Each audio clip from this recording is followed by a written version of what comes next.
Olá pessoal, tudo bem com vocês? Hoje nós vamos fazer uma pequena reflexão histórica e teológica sobre o montanismo. O montanismo, eles surgem ali como uma nova corrente cristã, eles surgem por volta do século II e logo no princípio o montanismo ele já vai ter características que vão ser consideradas pelos cristãos como uma heresia existindo dentro da igreja. O nome montanismo, como logo questionamento de princípio, ele já vai vindo do nome do seu fundador, Montano. Quando nós estudamos sobre Montano, nós vamos ver que ele era uma pessoa que se achava, escolhida por Deus para trazer novas reflexões e novas profecias para o povo de Deus. Quando nós vamos ver, pelo desenrolar do contexto histórico, o montanismo ele vai se espalhando de maneira muito rápida ali pela Ásia Menor e por outras partes também do Império Romano.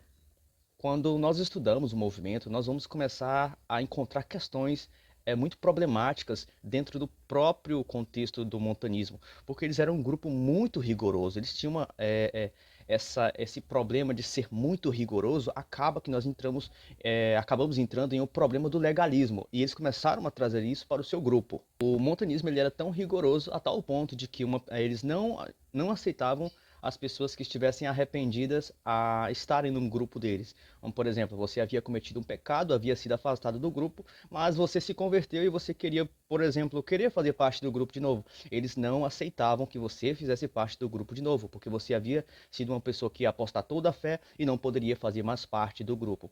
E quando nós vemos isso, pessoal, nós vemos pessoas que estão colocando limite na graça. E quando nós vamos ver isso, vai ser uma teoria totalmente antibíblica, não é mesmo? Porque a Bíblia fala de uma graça que é capaz de alcançar a todos. E é uma graça que ela transborda, e transborda para todos os lados. Tanto para uma pessoa que vive uma vida de pecadinho, como também uma pessoa que vive numa vida exacerbada, cheia de pecados. Ou seja, se essa pessoa quiser se converter, quiser fazer parte do cristianismo ortodoxo, verdadeiro, um cristianismo com bases bíblicas, ele pode sim ser readmitido e trazido para fazer parte desse grupo de cristãos verdadeiros. Ou seja, aqueles que têm a Bíblia como regra de fé e prática. Infelizmente, pessoal, o montanismo ele vai acabar se espalhando de uma forma tão exponencial pela Ásia Menor, por grande parte do Império Romano, que ele vai acabar trazendo um dos pais da igreja para eles, um dos pais da igreja que foram grandes defensores das verdades bíblicas. O exemplo, Tertuliano. Tertuliano foi um daqueles que aderiu às questões do montanismo e começou a fazer parte do grupo. Isso que muitos estudiosos nós vamos chegar a essa conclusão. Sim, Tertuliano fez parte do grupo do montanismo, infelizmente, né? Existe um site bastante importante, conhecido como Repositório Cristão. Ele diz assim: no entanto, o montanismo foi considerado uma heresia pela igreja cristã primitiva, que argumentava que as revelações e profecias de Montano e de seus seguidores eram contrárias aos ensinamentos cristãos.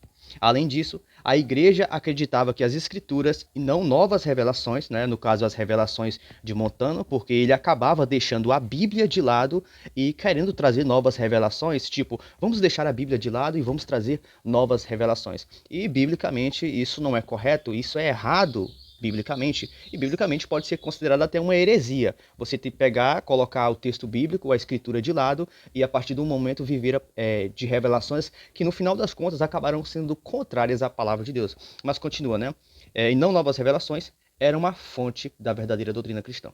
Ou seja, o cristianismo verdadeiro sempre teve a Bíblia como regra de fé e prática. O montanismo vai ser considerado uma heresia por trazer grandes exageros, eram muito moralistas, não aceitavam cristãos arrependidos novamente no grupo, e eles acabavam deixando a Bíblia de lado e passando a viver de revelações. E no final das contas eram revelações que acabavam se afastando dos princípios bíblicos. E nós sabemos que quando nós começamos, a partir de tradições ou de revelações, nos afastarmos dos princípios bíblicos, nós acabamos entrando em um buraco. Então, que nós possamos entender com essa frase aqui, com esse texto, eu vou terminar a minha fala aqui juntamente com vocês, afirmando o seguinte: se nós queremos aprender mais sobre Deus, que nós nos voltemos à Escritura Sagrada. Se do contrário, Jesus não teria dito, que nós devemos nos santificar na verdade, porque a palavra de Deus é a verdade. Então, tchau, até o nosso próximo vídeo.